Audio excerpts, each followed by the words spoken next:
Chest up, shoulders back. This is Revival Fitness, and this is how I blew up my arms in just over a year. And the blew up verbiage in the title might be carrying a little bit too much weight, but you gotta do what you gotta do. I would wager to say that arms are a weak point for most guys, or at least they are perceived as a weak point. So keep in mind that the term weak point is relative and it's subjective. Even if your arms aren't really weak, if they look completely normal and well developed for your current physique, almost every guy on earth wants them to be bigger. And as if the genetic baseline for size was not enough, a lot of guys, including myself too, have long arms in relation to the rest of their frame. And I also have delts that overshadow my arms as well.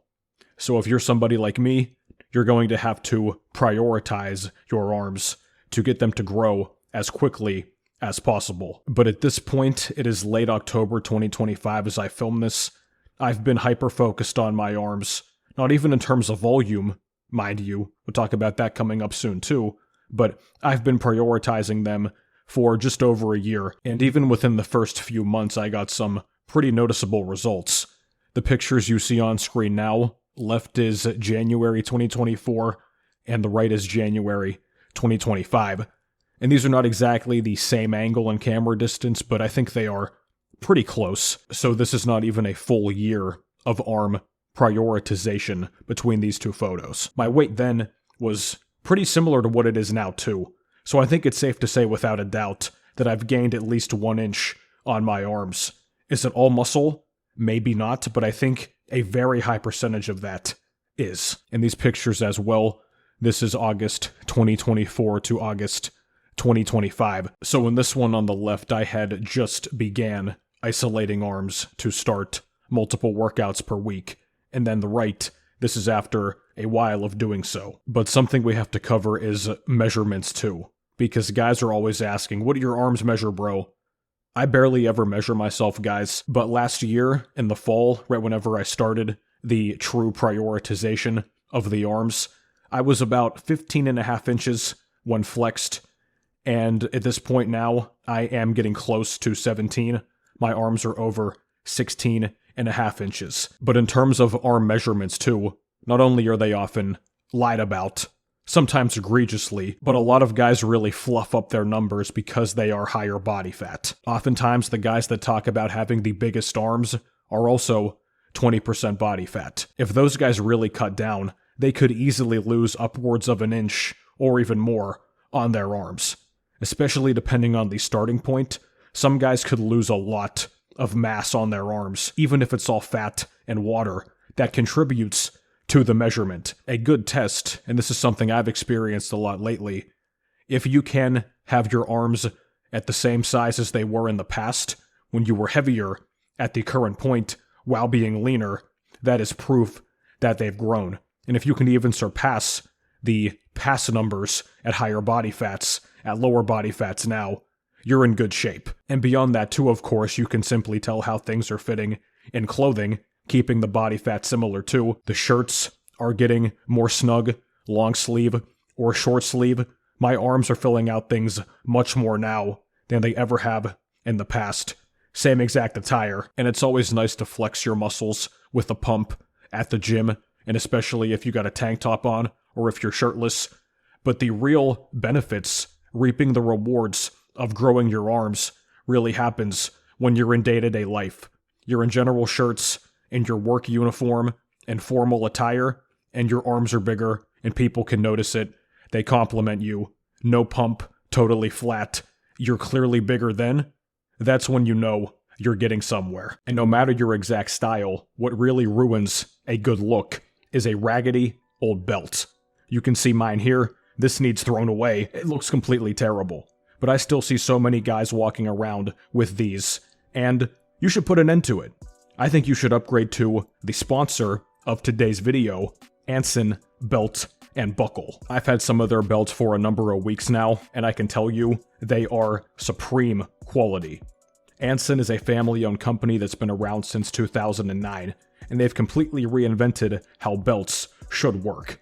Instead of holes, They use a micro-adjustable track system with quarter-inch increments, so your belt fits perfectly every single time.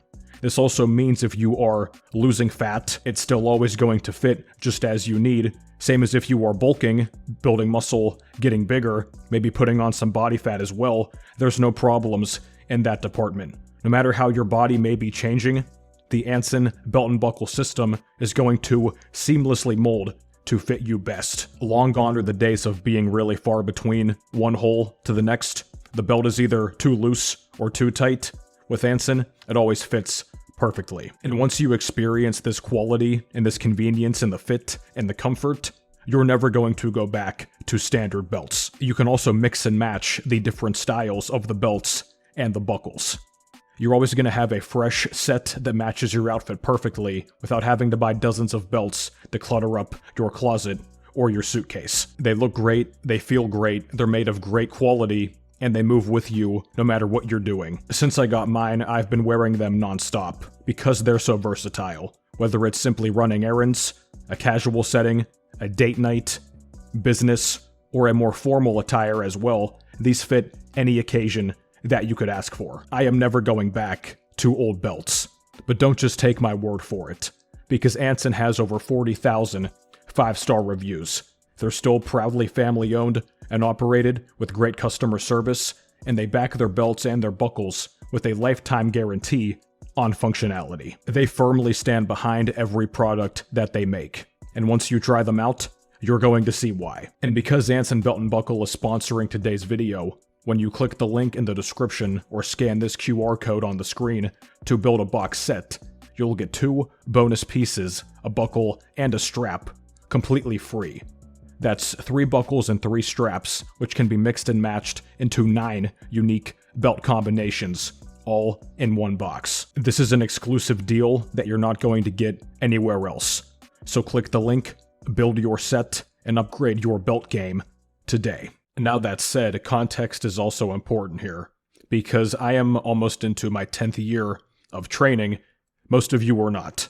Most of you are in your 1st or 2nd year.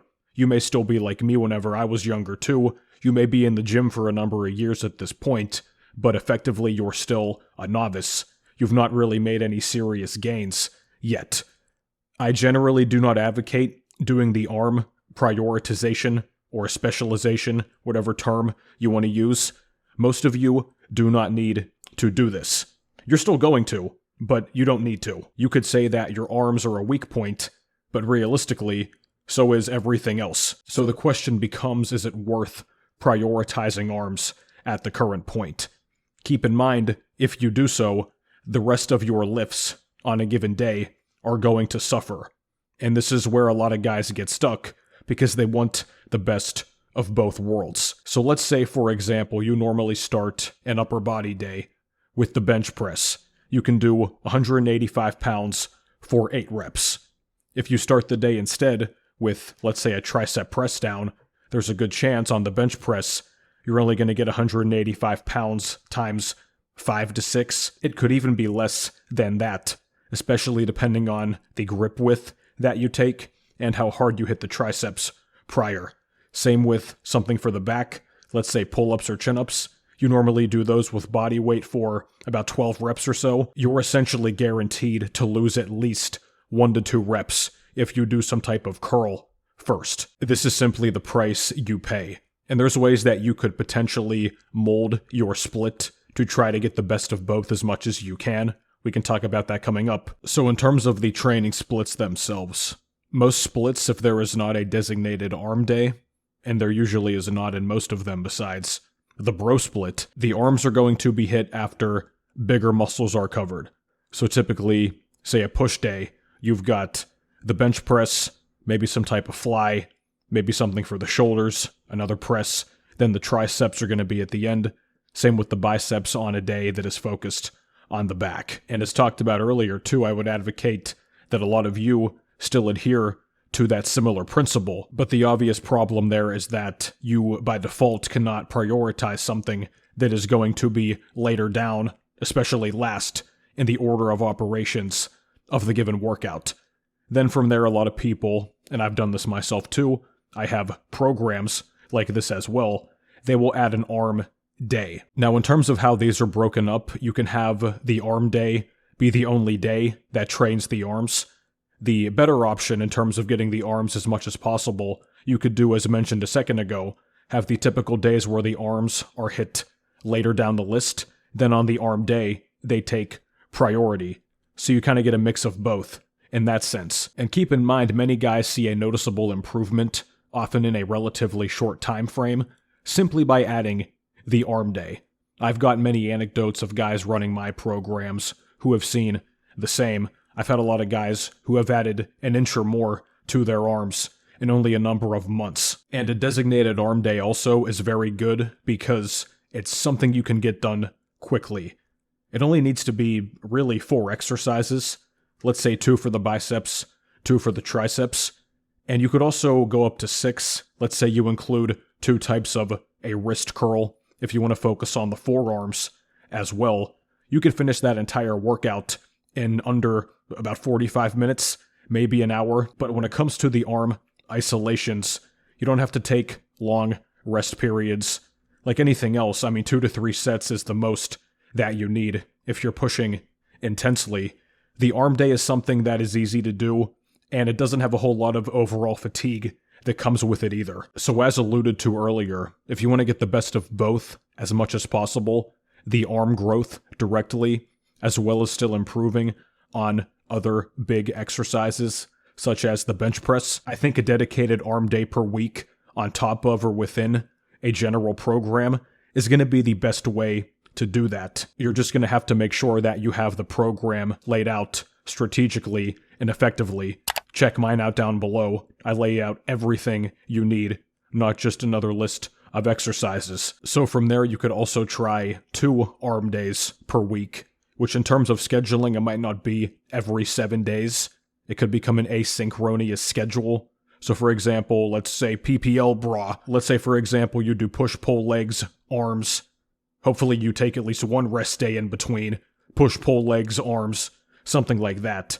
You guys know that I do not generally advocate push-pull legs the way most people do it, because it's just too much time spent overall in the gym. You have to really keep your volume tame to effectively do PPL, and most guys that do PPL have no idea about programming. Off the top of my head too, there's other ways you could do arm days, maybe in between full body days too. There's a lot of ways that you could structure this depending on your ultimate split. But what I'm doing, and have been doing for a while now, I am doing upper, lower, rest, upper, lower, upper, and then rest. I've been going 5 days a week, very consistently. I do think about introducing an extra rest day. It is definitely working, so it's hard for me to justify changing from it. But every single upper day, I am hitting arms first. Biceps and triceps. I do 1 exercise for each to start all of these upper body days. So as odd as it may seem, I do not have an actual arm day in this current split. Granted, the 3rd upper body day is probably as close as that's going to be, but I'm at the point now, guys, given how into my training journey that I am, I have enough stuff that I could have 3 upper body days per week, and it's not really getting that redundant, if at all. I also try to focus on my chest with those 3 upper body days too. The first 2 are more intensive. The 3rd one is much lighter overall. And I also include forearms directly on that day. So in terms of forearm isolation, I've only got 1 day per week with that. These are things I have never done before. And as you can see, the biggest benefit of that, at least on paper, is the frequency. I'm getting 3 times a week, and that's realistically as high as you're going to be able to go, while keeping at least 1 rest day in between. I start these days with the biceps and the triceps. Very simple exercises too, guys, right? We're talking cable press downs with a little straight bar, or with the rope, or the easy bar, maybe a cuff. In terms of the biceps, similar stuff. There's a lot of ways to curl. Ultimately, they're all curls. I used to do dumbbell curls pretty routinely. At this point, I'm doing most of my work, really for both the biceps and the triceps, on cables. And what I really like about the cables too, you can incrementally add the weight assuming that you have some type of pin to put in to higher points of the stack, like these here. I have 3 of these in my bag. I got a pack of them for like $10. Just buy these. I'll link them up top as well. But in terms of the cables themselves, you can get sort of that constant tension effect. And I know a lot of brain dead bros use that low constant tension bra. But really, if you compare something on a cable system to general free weights, there is force being applied throughout the entire movement. So think about if you're doing a dumbbell curl, when you're totally at the bottom of the curl or at the top, some of that stress is lost. When you have a cable, that force is being applied throughout the entire movement, no matter what point that you're on. I do like this machine for the preacher curl though. I do this 1 time a week. And I would say with the biceps, I like to get at least 1 motion per week where there is a twisting, or to be scientific, a supination movement. So you go from a hammer grip at the bottom, you twist up into your underhand grip at the top. I've been doing that with cables. You can also do that with, of course, dumbbells too. It's more limited with that style. Now that said, a few things that I am not doing and I typically do not do. One is skull crushers. I've done them in the past. They're excellent. My biggest problem with those, no matter how I do them, I seem to inevitably get some type of pain. Usually it's my left elbow. No matter how I do them, no matter the adjustments, no matter the rep range or anything, that always tends to flare up, and it's something I just simply don't want to deal with. You can try to push through those pains and stuff, but it's just not worth it at this point for me. I'm currently not doing anything overhead. You know, the old adage is that overhead work hits the long head of the tricep the best.